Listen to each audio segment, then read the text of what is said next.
정신과 의사들이 진단한 병명 중에 경계선 성격장애라는 그러한 병이 있다고 합니다. 이 경계선 성격장애라는 말은 다시 말해서 결정해야 할 때에 우유부단해서 결정을 내리지 못하고 시간을 질질 끌다가 보면 정체성의 혼란과 정서적 불안정감을 얻게 됩니다. 이때 분노로 불합리하게 표현하는데 그 분노가 통제할 수 없는 그러한 정신병적 증상이라고 합니다. 우리가 요새 많이 보면은 많은 사람들이 현대인의 병 중에서는 분노를 표출하는 데 있어서 제어할 줄 모르는 그러한 병이 많이 있다고 합니다. 독일의 신학자이신 신학과 철학을 가르쳤던 폴 틸리라는 사람은 경계선이라는 그러한 유명한 책을 썼습니다. 이 폴 틸리라는 교수는 이 책을 통해서 인생이란 경계선상에 서 있다. 현실과 상상 속의 사이에 서 있기도 하고 또 이론과 실제 사이에 서 있기도 하고 타율과 자유 사이에 서 있기도 하다. 또한 교회와 사회 사이에서 서 있다라고 그렇게 말하고 있습니다. 이런 경계선상에 서 있을 때에 하나님께서는 끊임없이 우리에게 바른 결단을 내리도록 요구하고 계신다고 그렇게 폴 틸리는 말하고 있습니다. 다시 말해서 우리 인생은 경계선의 삶을 살아가고 있다는 것입니다.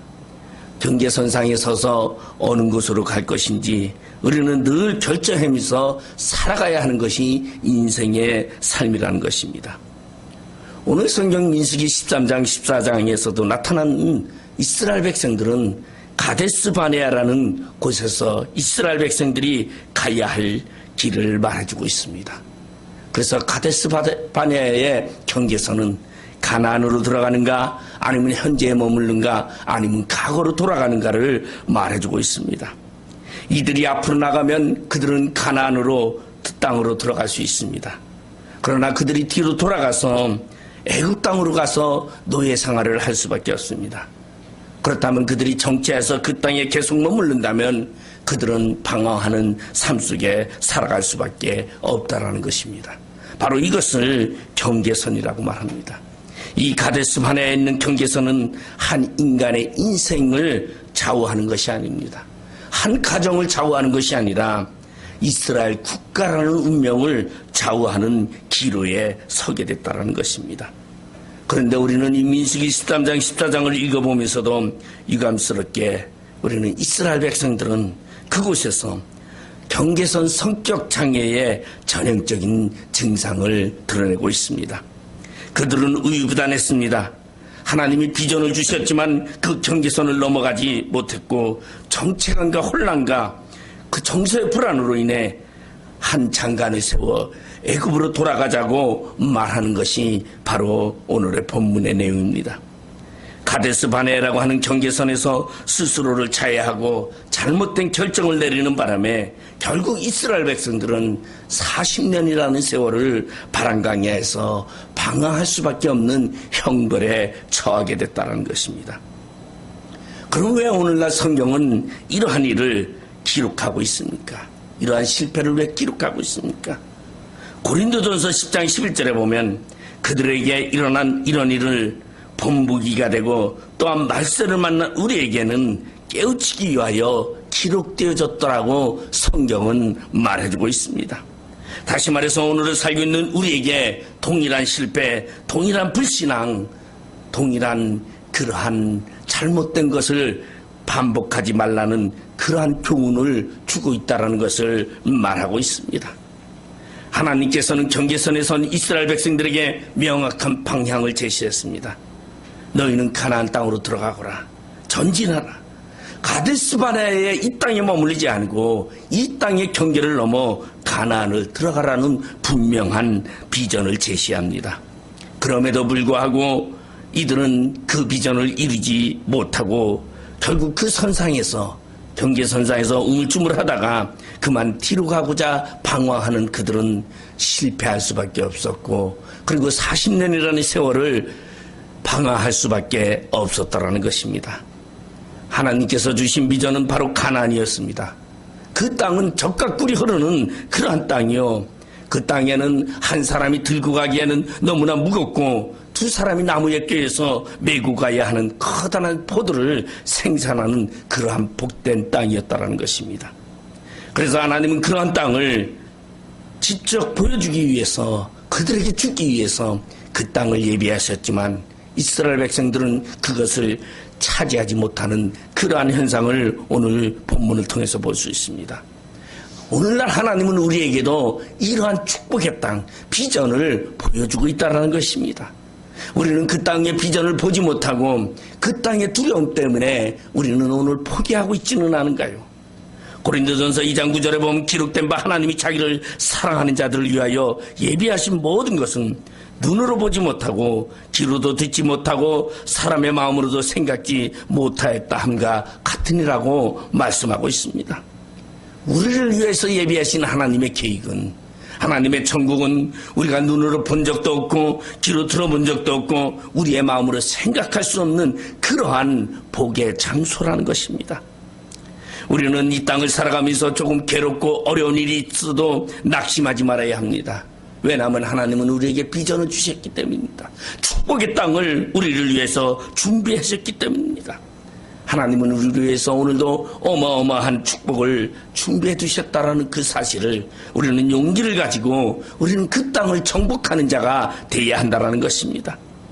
오늘 우리가 잠깐 쓰러진다 할지라도, 오늘 우리가 잠깐 실패한다 할지라도 결국 우리 앞에 하나님께서 준비하신 가나안 땅이 기다리고 있다라는 우리는 그러한 비전을 바라봐야 합니다. 이 가나안 땅, 축복의 땅을 바라보면서 우리는 늘 용기를 가지고 우리는 담대함으로 나가는 그러한 자가 되어야 함을 말해주고 있습니다. 오늘 모세는 12명의 정탐꾼을 가나안 땅에 파송합니다. 그리고 파송할 때 그들에게 3가지 사명을 줍니다. 먼저 그 땅에 가거든 그 땅이 비옥한지 천박한지 살펴보라고 합니다. 그리고 두 번째는 그 땅의 농산물을 탐지하라고 합니다. 그 땅에 있는 수목들이 제대로 자라고 있는지, 그리고 실과는 제대로 열려 있는지, 만약 그 실과가 있다면 그 실과를 한번 가져오라고 명령합니다. 그리고 그 땅의 3번째는 그 땅의 거민들을 살펴보라고 합니다. 그 땅에 살고 있는 백성들이 강한지 약한지 많은지 적은지, 또는 그들의 살고 있는 성이 산 위에 있는지 아니면 성담이 쳐져 있는지, 성담이 안 쳐져 있는지, 그런 것들을 다 살펴보고 오라고 정탐꾼을 12명을 보냈습니다. 그들이 40일 동안 탐지한 후에 돌아와서 모세에게 보고합니다. 오늘 그 내용이 오늘 본문 27절에 이야기하고 있습니다. 모세에게 말하되 이르되 당신이 우리를 보낸 땅에 간즉 가령 그 땅에 젖과 꿀이 흐르는데 이것은 그 땅의 과일이라고 말하고 있습니다. 다시 말해서 그들은 그 땅에서 포도송이를 한 사람, 2사람이 어깨에 메고 가져왔다라는 것입니다. 에스글 골짜기에서 가져온 이 포도송이, 에스글 골짜기란 다시 말해서 히브리어로 포도송이라는 뜻입니다. 포도송이가 워낙 커서 동네 이름을 포도송이라고 말하고 있습니다. 다시 말해서 그 골짜기는 포도나무 열매가 맺히는 골짜기라고 말해주고 있습니다. 바로 하나님이 주신 그 땅은 포도송이가 주렁주렁 커다란 포도송이가 풍성하게 맺혀있는 그 땅이었습니다. 그 땅은 축복의 땅이었습니다. 그 땅은 부유의 땅이었습니다. 그 땅은 풍요의 땅이었습니다. 젖과 꿀이 흐르는 땅이었음을 이들은 눈으로 보고 그리고 그들은 확인할 수 있었습니다. 그런데 오늘 본문을 보니까 그 정탐꾼들의 보고가 27절에 그치지 아니하고 28절을 보면 이렇게 말하고 있습니다. 그러나 그 땅 거주민은 강하고 성읍은 견고하고 힘이 클 뿐 아니라 거기서 아낙 자손을 보았다고 말하고 있습니다. 여기 28절에 보면 첫 번째 그러나라는 접속사가 붙어 있었습니다. 여러분, 이 그러나라는 접속사는 불신앙의 접속사였습니다. 여러분, 우리에게 하나님이 비전을 주시고 축복을 주시고 하나님이 우리에게 커다란 축복의 땅을 준비해 주셨건만은 우리는 그 땅을 바라보면서 좋은 줄도 알면서 그것이 풍부함인 줄 알면서 하나님이 함께 하심을 알지만은 우리는 현실을 바라보면서 그러나 나는 그 땅에 가기를 두려워한다라고 말한다면 분명히 그 축복들은 다 내 것이 될 수 없다라는 것입니다. 오늘 여기서 말하는 요점은 하나님께서 우리에게 주시기도 한 비전이 있습니다. 하나님이 우리에게 주시고자 하는 그 축복의 땅이 있습니다. 하나님이 우리에게 주시고자 하는 아름다운 그러한 공간이 있다라는 것입니다. 그러나 그 땅에 들어가는 데에는 그냥 들어가는 것이 아니라 우리는 그러나라는 장애물이 기다리고 있다라는 것입니다. 여러분, 믿음으로 가나안 땅에 들어가는 사람에게도 장애물이 있습니다. 방해연이 아무리 말아도 그것을 뚫고 지나가는 자만이, 그 경계선을 넘는 자만이 복을 얻을 수 있다는 것입니다. 장애도 없고 방해도 없고 환난과 근심이 없는 그러한 가나안 땅을 준다고 하나님은 약속하지 않았다라는 것입니다.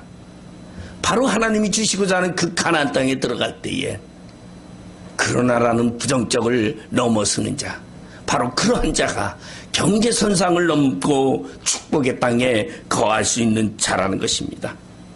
사도 바울도 제1차 선교여행을 할 때에 루스드라에서 큰 환난을 당했습니다. 그는 유대인 불신자들이 와서 사도 바울을 돌로 쳐 죽였습니다. 바울이 죽은 줄 알고 유대인들은 끌어다가 성 밖에 바울을 내쳤습니다.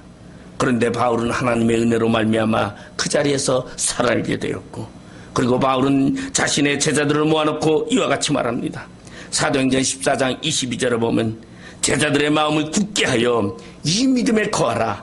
권하고 또 우리가 하나님 나라에 들어가려면 많은 환난을 겪어야 할 것이니라고 말하고 있습니다. 여러분, 하나님 나라에 들어가려면 많은 환난을 겪어야 한다라고 사도 바울도 고백합니다. 사도 바울은 제1차 여행 때 죽음의 고비에서 넘어서고, 웬만한 사람 같으면 내가 죽을 뻔했는데 어찌 2차 선교, 3차 선교를 가겠습니까? 그러나 사도 바울은 그렇지 않았습니다.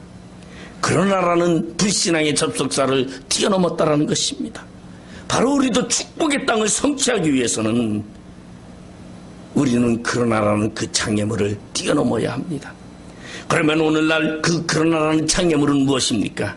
이스라엘 백성들이 가나안 땅에 들어가기 위해서 그들이 가데스 바네아에서 그러나라는 그 불신앙적인 장애물은 바로 오늘 본문에 나와 있는 장애물을 세 가지로 살펴보면서 우리가 함께 은혜를 나누고자 합니다. 먼저 오늘 본문 31절에 보면 그와 함께 올라갔던 사람들은 이르되 우리가 능히 올라가서 그 백성을 치지 못하리라. 그들은 우리보다 강하니라고 말하고 있습니다. 그러나라는 그들의 첫 번째 주장은 부정적인 태도였습니다.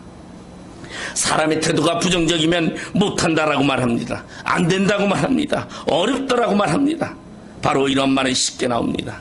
그러나 분명한 것은 이스라엘 백성들이 강해서 여기까지 왔습니까? 아니면 이스라엘 백성들이 그들의 능력이 있어서 지금까지 애굽에 출애굽해서 가데스 바네아까지 왔습니까? 그렇지 않다라는 것입니다. 이스라엘 백성들에게도 하나님께서 함께 하셔서 그들은 전쟁 중에서도 무기도 없었지만 이길 수 있었고, 하나님이 함께 하셔서 그들은 모든 것을 이루며 지금까지 올 수 있었다는 것입니다. 2년 동안 그들은 광야 생활이 그들의 힘이 아니라 하나님의 능력으로 하나님이 함께 하셨기 때문에 왔다라는 것입니다. 바로 그렇습니다. 우리의 신앙생활도 지금까지 내가 이 자리에 오게 된 것은 내 능력이 아니다라는 것입니다. 내가 잘나서 내가 무엇인가 가지고 있어서 지식이 있어서가 아니라 하나님이 지금까지 나를 인도하셨기 때문에 이 자리까지 왔다라는 것입니다. 그렇기 때문에 우리는 앞으로를 바라보는 비전도 부정적인 태도에서 벗어나야 됩니다. 그런데 우리 한국 사람들은 유난히 부정적인 요소가 많습니다. 그래서 언어에도 보면은 배불러도 배불러 죽겠다고 말합니다. 배가 고프면 배가 고파 죽겠다고 말합니다. 좋으면 좋아서 죽겠다고 합니다. 싫으면 싫어서 죽겠다고 합니다. 죽겠다라는 이러한 말, 부정적인 말을 곤치고 우리는 긍정적인 삶을 살아가는 자가 되어야 합니다. 이러한 부정적인 사람은 가장도 잘합니다. 다시 말해서 부정적인 사람은 뻥튀기를 너무나 잘합니다. 오늘 본문 32절 33절에 보면 이스라엘 자손 앞에서 그 정탐한 땅을 악평하여 이르되 우리가 두루다니며 정탐한 땅은 그 거주민을 삼키는 땅이요 거기서 본 모든 백성은 신장이 장제한 자들이며 거기서 넷비림의 후손인 아낙 자손의 거인들을 보았나니 우리는 스스로 보기에도 메뚜기 같으니 그들이 보기에도 그와 같을 것이다라고 기록하고 있습니다. 물론 가나안 땅에는 거인들의 소수 무리가 있었습니다. 그런데 그들은 이렇게 말하고 있습니다. 거기서 본 모든 백성은, 모든이라는 단어를 가장해서 쓰고 있음을 우리는 볼 수 있습니다. 여러분, 우리도 신앙의 앞날을 바라보면서 나의 장애물 하나를 우리는 나의 가로막힌 장애물로 바라보고 있지 않습니까? 오늘 이스라엘의 정탐꾼 10명은 그렇게 가나안 땅에 보고 그들은 그 땅에 있는 모든 거민을 모두 거인이요 신장이 강대한 자로 보고 있었다라는 것입니다. 모든 백성이 신장이 장대했을까요? 그렇지 않았다라는 것입니다. 그 당시에 그렇지 않았고 지금도 그렇지 않다라는 것입니다. 아마 그 땅에는 일부 거인들이 있었을 것입니다. 그러나 그 거인 몇 명을 가지고 가장해서 모든 백성이 거인이라고 말하고 있습니다. 다시 말해서 사람이 이야기할 때에 부정적인 사람은 가장해서 말한다는 것입니다. 진취적이지 못한 사람은 가장해서 자신의 장애물을 극대 해석한다는 것입니다. 우리는 그러한 장애물이 있다 할지라도 하나님이 나와 함께하며 이곳까지 이끌으셨던 그 하나님을 발견한다면 우리는 그 장애물을 오늘 정탐꾼의 2명은 밥이라고 말하고 있습니다. 우리가 보는 그 대상을 우리는 거인으로 보고 있는가 아니면 밥으로 보고 있는가에 따라서 우리는 우리에게 주어진 하나님의 비전의 축복의 땅이 내 것이 될 수도 있고 되지 못한다는 것을 우리는 발견할 수 있습니다. 여러분, 아무리 여론조사를 해도 여러분 모두라는 말은 없다라는 것입니다. 우리 앞에 장애물이 있다 할지라도 그 장애물은 비록 크다 할지라도 한두 개의 장애물이지 나의 앞길의 모든 것을 가로막는 장애물은 아니다라는 것입니다. 이들은 부정적인 사람들은 그들 스스로를 자신을 메뚜기 같다고 비하하고 있습니다. 자신을 스스로 메뚜기 같다고 할 뿐만 아니라 그것이 사실인 것처럼 그들은 말하고 있습니다. 가나안 거민들이 이스라엘 백성들을 메뚜기처럼 생각하고 있지도 않은데 이미 그들이 우리를 메뚜기처럼 보고 있다라고 그들은 생각하고 그러한 말을 하고 있습니다. 이것은 자신의 잘못된 생각이지 모든 자의 생각이 아님을 우리는 알 수 있다는 것입니다. 이와 같이 가장되는 태도, 자신을 비하하는 태도, 한마디로 불신앙의 태도라는 것입니다. 신앙 있는 사람은 언제나 비전을 가지고 여러분 자신을 비하하는 것이 아니라 나는 하나님의 택한 백성이요, 나는 하나님의 쓰임받는 사람이요, 나는 하나님의 오른팔에 사로잡힌 자라는 그러한 긍정적인 사상을 가져야 한다는 것입니다. 여러분, 우리 앞에 아무리 큰 것이 있다 할지라도 하나님은 나와 함께하기 때문에 그 어떠한 것도 나는 이길 수 있다라는 긍정적인 진취적인 사고를 가져야 한다는 것입니다. 여러분, 우리는 언제나 우리는 긍정적인 신앙을 가지십시다. 비록 우리 목양교회가 지금은 연약하지만 우리의 내일은 밝고 빛나고 축복의 땅이 우리에게는 기다리고 있다는 것을 우리는 생각해야 합니다. 이왕 신앙생활 할 것이라면 여러분 부정적인 태도를 하지 마시고 부정적인 생각을 갖지 마시고 진취적이고 긍정적인 태도로 우리는 내일을 행해 나가야 합니다. 바로 우리에게 장애물은 나의 부정적인 생각이다라는 것입니다. 여러분, 우리의 부정적인 생각을 버리시길 바랍니다. 분명히 하나님은 우리에게 축복의 땅을 주시기로 작정하셨음을 믿는 자 되시기를 바랍니다. 두 번째, 그들의 두려움은 14장 1절에 2절에 이렇게 말하고 있습니다. 온 회중이 소리를 높여 부르짖으며 백성이 밤새도록 통곡하였더라. 이스라엘 자손이 다 모세와 아론을 원망하며 온 회중이 그들에게 이르되 우리가 애굽 땅에서 죽었거나 이 강야에서 죽었으면 좋았을 것이라고 말하고 있습니다. 그들이 가나안을 향해 가지 못했던 두 번째 장애물은 두려움이었습니다. 그들의 두려움은 얼마나 그들에게 강했는지 그들은 밤새도록 통곡했다고 했습니다. 바로 불신앙적인 슬픔입니다. 죽을까봐, 내 자식이 죽을까봐, 아니면은 처자가 죽을까봐, 사로잡혀서 그들에게 노예가 될까봐 두려워했다는 것입니다. 그래서 그들은 자신을 돌아보며 울며 그들은 밤새도록 통곡했다는 것입니다. 여러분, 우리의 비전 앞에는 여러분 그러한 두려움이 없으시길 바랍니다. 여러분 두려워하지 마시기 바랍니다. 걱정하는 분이 있다면 여러분 두려움을 떨치시기 바랍니다. 두려움을 떨칠 때 우리 앞에는 축복의 땅이 기다리고 있고 비전이, 하나님이 주시는 비전이 우리 앞에 있다라는 것입니다. 여러분, 다윗을 우리는 볼 수 있습니다. 그는 그의 생애를 돌아보면 얼마나 죽을 고비가 많았는지 모릅니다. 그는 창칼이 날아오고, 그리고 그를 죽이려고 하는 사울의 그러한 창과 화살이, 그는 언제나 두려움 속에 살 수밖에 없었습니다. 그러한 다윗이었지만 다윗은 두려움 속에서도, 그러한 장애물 속에서도 넘어지지 않았습니다. 다윗은 시편 27편 1절에 보면 여호와는 나의 빛이요 나의 구원이시니 내가 누구를 두려워하리요, 여호와는 내 생명의 능력이니 내가 누구를 무서워하리요라고 고백하고 있습니다. 이러한 고백이, 이러한 담대함이 있는 자만이 비전의 땅을 갖는다라는 것입니다. 여러분, 두려움은 하나님이 주시는 마음이 아니라 두려움은 마귀가 가져다 주는 것입니다. 여러분, 우리는 적극적으로 두려움을 밀어내야 합니다. 그래서 다윗은 시편 27편 3절에 보면 이렇게 고백합니다. 군대가 나를 대적하여 진칠지라도 내 마음이 두렵지 아니하며 전쟁이 일어나 나를 치려 할지라도 내가 오히려 안연하리로다고 고백하고 있습니다. 여러분, 우리는 하나님이 있기에 우리는 두렵지 않습니다. 우리는 하나님이 있기에 무섭지 않습니다. 그 어떠한 장애물이 있다 할지라도 우리 앞에 있는 그 축복의 땅을 바라보며 우리는 두려워하지 말고 무서워하지 말고, 그 어떠한 것이 있다 할지라도 여러분 이기는 자가 되시길 바랍니다. 오늘 사도 바울은 디모데후서 1장 7절에서 하나님이 우리에게 주신 것은 두려워하는 마음이 아니요 오직 능력과 사랑과 근신하는 마음이라고 말씀하고 있습니다. 여러분, 우리가 이렇게 살다가 망하면 어떻게 할까? 이러다가 내가 병들면 어떻게 할까? 이러다가 우리 가정이 잘못되면 어떻게 될까? 두려운 마음이 생길 수 있습니다. 그러나라는 이런 두려움이 생기다 할지라도 우리는 그 두려움을 떨쳐내야 합니다. 우리 신앙인들은 모든 두려움을 극복하는 자가 참된 신앙인입니다. 여러분, 두려움을 극복하는 자는 새로운 땅을 얻게 된다는 것입니다. 여러분, 아메리카 대륙을 발견한 크리스토퍼 콜럼버스라는 사람이 있습니다. 그 당시에는 인도에 가면 부자가 된다고 했습니다. 인도에는 금이 많이 난다고 생각했기 때문에 많은 사람들은 인도를 가고자 했습니다.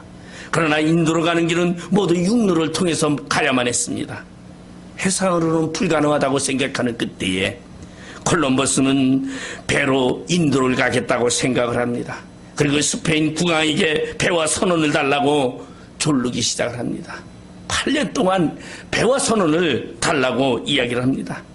왜냐하면 그 당시 사람들은 지구가 평평하다고 생각했습니다. 배를 타고 먼 바다를 나가면 낭떠러지기 속에서 추락하여 전부 죽는다고 생각하는 그러한 때였습니다. 바로 그러한 생각 속에 두려워해서 먼 바다를 나가지 못하는 모든 사람들이 있을 그때에 콜럼버스는 그들은 생각을 했습니다. 콜럼버스는 내가 이 바다를 행해서 인도양으로 통해서 인도를 가겠다고 생각하고, 그는 결국은 국왕을 설득해서 1492년 10월 12일 날 인도라는 그 땅을 발견하게 됩니다. 그 가는 길 동안 이 콜럼버스는 배 안에서도 많은 선원들과 고통을 나누게 되었습니다. 선원들은 12일 날 인도에 도착하기 전에 11일 날까지도 많은 배 안에서는 선원들이 선상 난동을 부리기 시작을 합니다. 더 가다가는 죽습니다. 돌아가자라고 이야기하고, 그리고 그들은 선상에서 난동을 일으켰던 그러한 일이 콜럼버스 항해 일지에 나타나고 있습니다. 그러한 두려움에 맞서서 당장이 나갔던 콜럼버스는 결국 신대륙을 발견했다는 것입니다. 여러분, 그렇습니다. 우리가 두려움을 이겨내고 나간다면 우리는 축복의 땅이 우리 앞에 기다리고 있다는 것입니다. 여러분, 믿음의 용기만이 경계선을 넘어서 현실의 경계를 넘어 미래의 축복의 땅으로 우리를 인도하는 줄 믿으시기 바랍니다.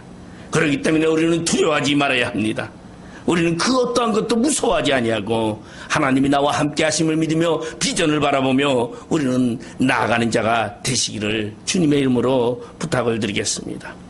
마지막 세 번째로는 그들이 두려워했던 그들의 창녀물은 바로 14절 4절에 보면 이에 서로 말하되 우리가 한 지휘관을 세우고 애굽으로 돌아가자 말하고 있습니다. 다시 말해서 반항하는 창녀물이 있었습니다. 여러분, 어떠한 일을 하려고 하면은 분명히 그 무리속에는 반항하는 자가 있습니다. 여러분, 그 무리속에 여러분 그것이 잘못됐다고 피하는 자가 있습니다. 그리고 떠나가는 자가 있습니다. 여러분, 우리의 어떠한 모임 속에서도 언제든지 반항하고 떠나가는 자가 있다는 것입니다. 여러분, 집에서 자녀들이 가출하는 이유도 부모에게 반항하기 위해서 나가는 경우가 허다합니다. 여러분, 그러나 신앙 안에서 하나님께 반항하는 것은 가출과는 비교가 되지 않습니다. 절대적으로 하나님께 반항하는 것은 결정적인 악행을 저지르는 그러한 일이라는 것입니다. 오늘 이스라엘 백성들은 10명의 정탐꾼이 말하는 그 말을 듣고 그들은 두려워하며 그리고 모세를 반항하기 시작을 합니다. 그리고 우리가 한 장관을 세우고 애굽으로 돌아가자고 각오로 회개하는 그러한 사건이 있습니다. 이것은 바로 모세를 반항하기 위함이었습니다. 하나님을 반항하기 위함이었습니다. 그러나 여호수아와 갈렙은 옷을 찢으면서 9절에 그렇게 말하고 있습니다. 다만 여호와를 거역하지는 말라. 또 그 땅 백성을 두려워하지 말라. 그들은 우리의 먹이라. 그들을 보호자는 그들에게서 떠났고 여호와는 우리와 함께 하시느니라. 그들을 두려워하지 말라. 그렇게 여호수아와 갈렙은 말하고 있습니다. 여러분, 여호수아와 갈렙은 이스라엘 백성들이 돌아가고자 하는 그러한 요구 속에 하나님을 향한 반항인 줄 알았습니다. 그래서 하나님을 거역하지 말라고 말하고 있습니다. 뿐만 아니라 그들은 우리의 밥이라고 이야기하고 있습니다. 여러분, 세상은 믿는 우리에게는 밥입니다. 결코 거인이 아니라 우리의 밥이라는 것입니다. 여러분, 하나님을 향해서 우리는 나갈 때에 여러분, 세상을 이기는 자가 됩니다. 세상은 결코 우리의 밥이지 우리의 두려워하는 대상이 아니다라는 것입니다. 우리에게 인생은 한 번뿐인 인생입니다. 그런데 왜 우리가 메뚜기 의식을 가지고 살아가야 합니까? 믿음을 가진 사람들에게는 밥이다라는 어떠한 것도 밥이다라는 장애물도 밥이다라는 그러한 사실을 기억하면서 우리는 그것을 내가 먹으면 된다라는 그러한 생각 속에서 우리는 살아가는 자가 되어야 합니다. 여러분, 결코 우리의 미래를 향하여 여러분 거역하는 자가 아니라 우리는 그 미래를 향하여 그것은 바로 우리의 밥이고 우리가 쉽게 떠먹는 그러한 것이다라는 것입니다. 여러분, 결론으로 말한다면 우리 앞에 있는 축복의 땅, 하나님의 비전은 여러분 그 성취의 원리는 무엇입니까? 바로 장애물에 걸려서 넘어지지 않는 것입니다. 부정적이고 반항하며 두려워할 때에 여러분 우리는 그것을 이기는 것입니다. 그러면 우리가 나가고자 할 때에 나의 대중들은 어떻게 봅니까? 분명한 것은 오늘 12명의 정탐꾼 중에 여호수아와 갈렙은 긍정적이었지만 부정적인 10명 때문에 이 2명의 여호수아와 갈렙은 돌에 맞아 죽을 수밖에 없는 운명에 처하게 된다는 것입니다. 민수기 14장 10절에 보면 온 회중이 그들을 돌로 치려 하는데 그때의 여호와의 영광이 해막에서 이스라엘 모든 자손에게 나타났다고 말하고 있습니다. 여러분, 우리가 두려워하지 않고 믿음을 가지고 나간다고 여러분 우리의 앞길이 훤히 뚫리지는 않는다라는 것이, 우리의 대적자들이, 우리의 같은 동료들이, 우리와 함께 했던 자들이 우리를 향하여 돌을 치려고 하는 그러한 일이 있다라는 것입니다. 바로 그러나 분명한 것은 그러할 때에 바로 하나님의 영광이 나타난다라는 것입니다. 우리의 비전이 이루어진다라는 것입니다. 여러분, 우리의 비전이 이루어지는 날은 모두가 나를 향하여 돌을 치고자 하는 그때라는 것입니다. 하나님의 영광이 나타나면서 돌로 치려 하는 것을 막으시고 믿음의 신앙인인 여호수아와 갈렙을 축복하셨습니다. 그리고 믿음 없는 모든 사람들은 광야에서 방황하다가 그대로 광야에서 죽게 하셨더라는 것입니다. 여기서 보면은 여호수아와 갈렙만 그 축복의 땅에 들어갔고 돌을 들어 그를 치려고 했던 모든 사람들은 광야에서 죽었다라는 것입니다. 여러분, 우리의 성공을 바라보면서 광야에서 죽는 자가 되겠습니까? 아니면 그 광야를 떠나 축복의 땅, 하나님이 주시는 가나안 땅을 갖는 자가 되시겠습니까? 여러분, 우리들도 이스라엘 백성들처럼 우리도 우리의 경계선상에, 현실의 경계선상에 우리는 서 있습니다. 과거를 회개한다면 애굽의 세상의 노예가 될 수밖에 없습니다. 그리고 우리가 결정하지 못하고 그리고 이것에 안주하기를 원한다면 우리는 광야에서 방황하다가 죽을 수밖에 없습니다. 그러나 분명한 것은 우리가 두려워하지 아니하고 무서워하지 아니하고 우리가 하나님의 말씀에 순종하여 나간다면 우리에게는 축복의 땅이, 하나님의 비전이 기다리고 있다는 것입니다. 그러면 우리는 이 축복의 땅, 이 비전을 얻기 위해서 우리는 어떠한 태도를 가져야 합니까? 긍정적인 태도입니다. 부정적인 태도가 아니라 긍정적인 태도입니다. 민수기 14장 7절에 보면 여호수아와 갈렙은 이렇게 말합니다. 이스라엘 자손의 온 회중이 말하여 이르되 우리가 두루다니며 정탐한 땅은 심히 아름다운 땅이라. 여호와께서 우리를 기뻐하시면 우리를 그 땅으로 인도하여 들이시고 그 땅을 우리에게 주시리라. 이는 각연 적과 꿀이 흐르는 땅이라고 고백하고 있습니다. 여러분, 우리 목양교회도 여러분 축복의 땅을 향해서 나아갑니다. 긍정적인 태도로 현실을 바라보는 것이 아니라 미래를 바라보며 가나안 땅을 바라볼 수 있는 그러한 긍정적인 태도를 가져야 합니다. 두 번째로 여호수아 갈렙은 두려워하지 않았습니다. 그 어떠한 것도 하나님이 나와 함께 하시기 때문에 나는 결코 두려움이 없다라고 고백합니다.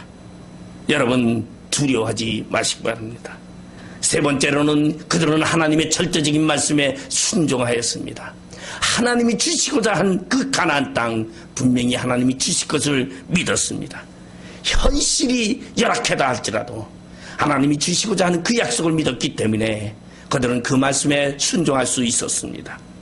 여러분, 그래서 하나님은 그 여호수아와 갈렙을 통해서 민수기 14장 24절에 보면 오직 내 종 갈렙은 그 마음이 그들과 달라서 나를 온전히 쫓았은즉 그에 갔던 땅에서 내가 그를 인도하여 드리리니 그 자손이 그 땅을 차지하리라고 말하고 있습니다.